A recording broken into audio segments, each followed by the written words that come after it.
Hello, good morning and welcome to Business. The Bank of Ghana has begun discussions with industry players to redraft guidelines covering mobile financial services in the country. The move has been influenced by complaints from some banks that the current laws are not helping them. The Bank of Ghana last year introduced new electronic money issuer guidelines to regulate mobile financial services in the country. Deputy Governor of the Bank of Ghana, Dr. Johnson Isiama, tells Joy Business he is hopeful this engagement will address concerns of all banks.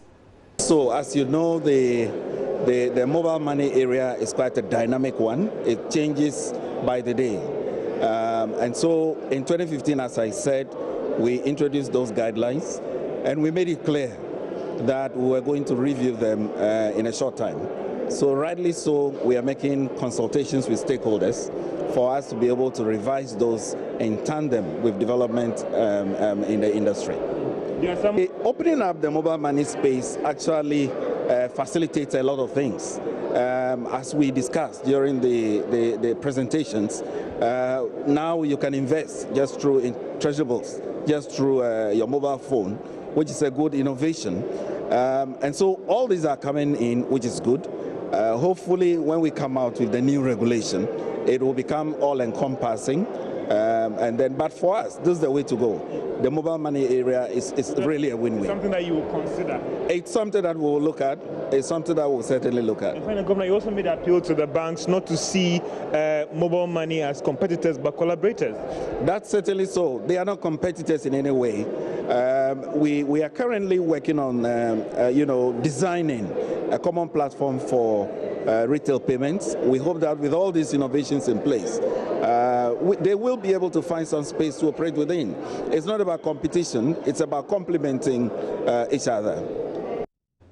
Now, commercial banks in the country continue to make huge investments in technology to reflect current trends in banking.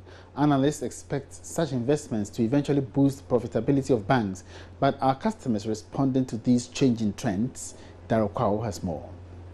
Sophistication in bank services over the past years is driving the demand for higher levels of service by customers. Digital banking has now become the order of the day, offering convenience and flexibility to customers by putting services at their fingertips. As a result, various banks are pushing to invest in technology to provide a means of catching up with customer needs. According to a report by PricewaterhouseCoopers, about 70% of bank customers rate technology as a key area they expect banks to invest in. But are customers really responding to the changing trends? Malco Afajinu is head of marketing and communications at Stanbic Ghana. Well, I believe that the newest technology of this generation is the mobile phone. And if you look at the fact that mobile phone penetration in this country is over 160, 170%, and you look at the internet penetration in this country, which is growing exponentially, you look at the speed to which people adopt all the latest app and the extent to which usage is near universal, and you juxtapose that with our level of education and our comfort around applications, we have the groundswell, the critical mass to be able to leverage technology for our individual, personal and economic growth, and that is what we are doing. Currently, 10 finalists are battling for the ultimate prize in the Stanbic Money App Challenge. The challenge is aimed at engaging programmers and software teams to develop innovative financial education tools to help users, especially the youth, in the management of their finances. Mr. Afajinu explains this is part of efforts by the bank to enhance financial literacy. Financial knowledge, or the absence, the lack of it, is one of the challenges we have as a people. It's been the bane in several ways. It's been a cause of a lot of worry in so many homes. And for different people, they'll tell you that it's always a challenge to get a handle on their money and their money matters. So what this does is to try and bring the best talents in this country who have the capacity, who have the ability, who have the creativity to come up with appropriate applications, and then we're going to give these apps to people to use to solve their different financial challenges and issues. Joy Business spoke with some of the finalists. the problem Kudify seeks to solve is a problem that most young people face. You start the month with, say, 200 Ghana cedis. Halfway down the month, you're left to 20 Ghana cedis. You don't know what happened to the money, but then it's the little expenses that sort of drained the money.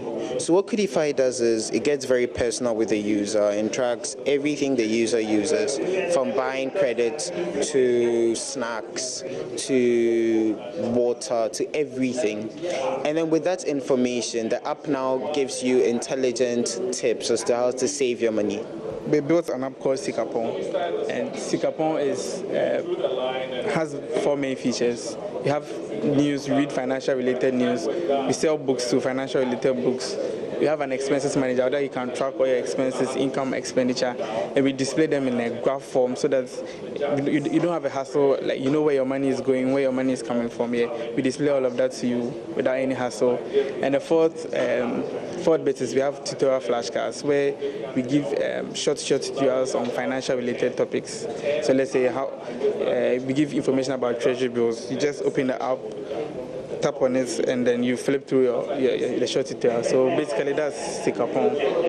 The final prizes would be presented to winners on the 9th of September. And that's it for business. We bring you some more updates at midday. My name is Emmanuel Abwaji. Up next, sport.